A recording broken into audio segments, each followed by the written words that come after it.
뉴스의 흐름 사안의 맥을 짚어보는 소맥뉴스 시간입니다. 평가 점수 최고 득점 지역은 1000점 만점에 648.59점을 받은 달서구입니다. 이 보신 것처럼 대구시 신청사 건립 예정지는 달서구로 정해졌습니다. 가장 큰 이목을 끌었던 건 바로 시민들이 2박 3일 동안 학습과 토론이라는 수기 과정을 거쳐서 최종 결정을 내렸다는 점입니다. 지역 정책 결정에 이런 수기 민주주의 방식을 도입한 건 이번이 처음인데요. 이번 시민 참여단에는 대구 인구 250만 명을 상징하는 250명이 참가했고요. 이 전문 여론조사 기관의 무작위 표집을 통해서 지역과 연령, 성별 등을 골고루 구성했습니다. 놀라운 건 표집을 통해서 선발된 분들이 한 명도 빠짐없이 이번 신청사 결정 과정에 참여했다는 건데요. 그만큼 시민들이 우리 지역의 미래에 관련된 일에 책임감 있게 나서준 겁니다. 평가에 참여했던 시민들의 말 한번 들어보시겠습니다. 대구시 역사에 큰 획을 그을 만한 사건에 제가 와 있는 것에 영광스럽게 생각했고요. 어쩌면 젊은 사람부터 나이 드신 어르신 분들까지 남녀노소 모두가 만들어가는 대구라는 그런 위원장님 말씀처럼 시민이 시장이다라는 말에 굉장히 부합한 그런 2박 3일이 되었던 것 같습니다. 저도 이래 점수를 평가하고 나다 보니까 제가 처음에 생각했던 구와 다르게 여러 구들의 점수들이 이렇게 경합을 하는 거 보고 참 이렇게 제 스스로도 놀랐습니다. 그렇게 이 논의 과정들이 참 공정하다는 생각을 참 많이 했습니다.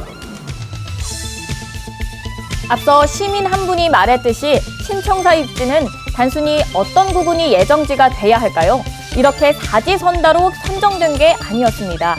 신청사 입지에 대한 여러 가지 평가 항목을 두고 각 구군이 항목별로 얼마나 적합한지를 평가해서 합산하는 방식으로 선정됐습니다. 이 평가 항목 역시 사전에 시민 의견 기초조사와 시민 설명회 등을 통해서 다양한 의견을 반영한 뒤에 5가지로 마련됐었고요. 그렇다면 세부 항목 한번 보실까요? 이 장소적 가치의 상징성과 대구 지역이 골고루 잘 발전될 가능성이 있는지를 보는 균형 발전, 그리고 접근성, 개발 비용을 따지는 경제성, 마지막으로 주변 환경이나 경관 수준을 보는 토지 적합성입니다.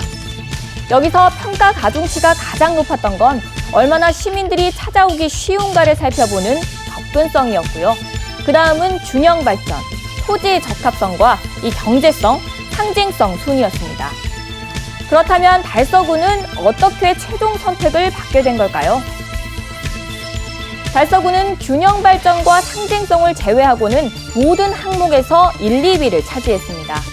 이 경제성과 토지 적합성에서는 특히 높은 점수를 받았고요. 이 가중치가 낮은 상징성을 빼고는 3위를 한 균형 발전 항목에서도 큰 점수 차가 나지 않았습니다.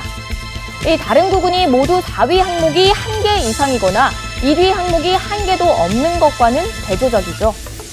결국 달서구가 최종 합산 점수에서 1위를 했고 감점 평가를 더한 뒤에도 2, 3위는 바뀌었지만 1위 자리는 그대로 유지됐습니다.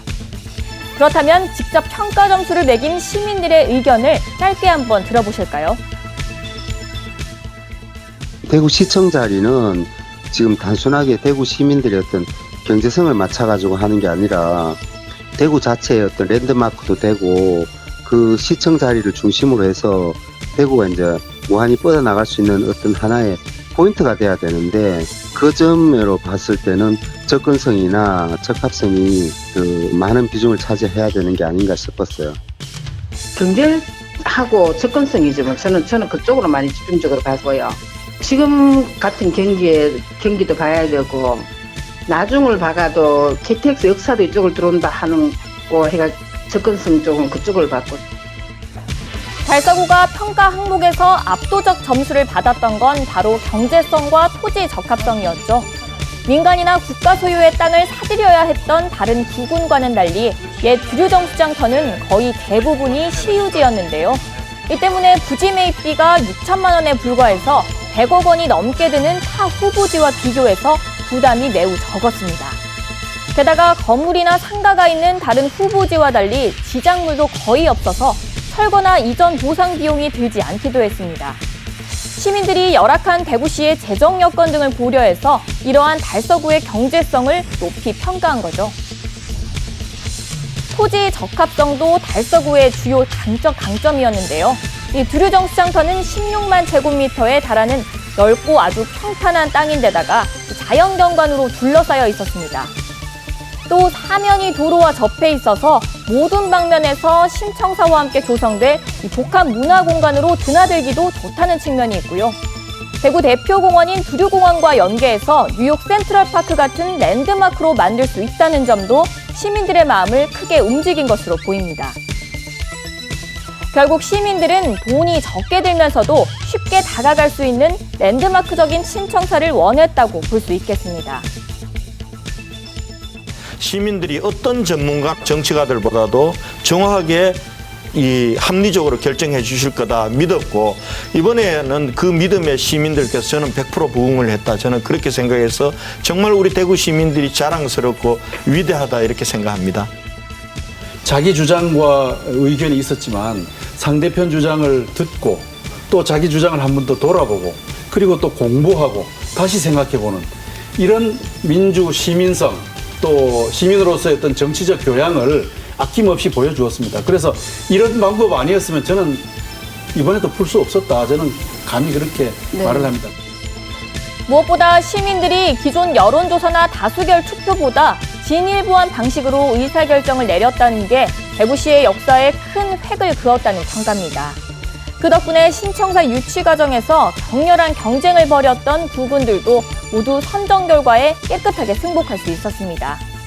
또 한편으로는 수기 공론화 기간이 2박 3일로 너무 짧아서 아쉬웠다는 시민참여단의 지적도 있었습니다. 이제 신청사는 내년부터 본격적인 청사 건립 단계에 들어가서 오는 2025년에 준공될 예정입니다. 신청사에서 시민과 함께 새로운 미래를 그려나갑니다. 이 슬로건처럼 입지 결정은 물론 건립 과정에서도 시민들의 관심과 지혜가 모아지길 기대해봅니다. 지금까지 쇼맥뉴스 신주연이었습니다.